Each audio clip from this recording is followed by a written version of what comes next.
36 വർഷമായിടാ മനസ്സേ ഞാൻ പോലീസില്.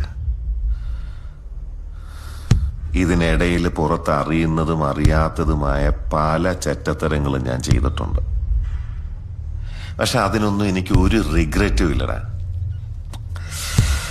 2 ദിവസം കഴിഞ്ഞ് ഞാൻ ഡിപ്പാർട്ട്മെന്റിൽ നിന്ന് റിട്ടയറായി DYSP മെഡലും വാങ്ങി ഇറങ്ങുമ്പോ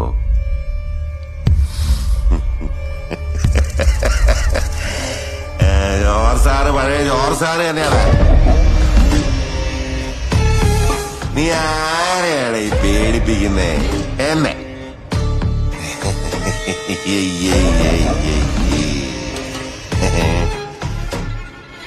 നിന്നെ കാണാൻ ജോർജ് സാർ ഇവിടെ വന്നിട്ടുണ്ട്. ദേ നിന്റെ മുമ്പിൽ ജോർജ് സാർ ഇങ്ങനെ നിൽക്കുന്നുണ്ടേലേ, നീ ജോർജ് സാറിനെ ഇനിയും കുറെ അറിയാനുണ്ടനിയാ.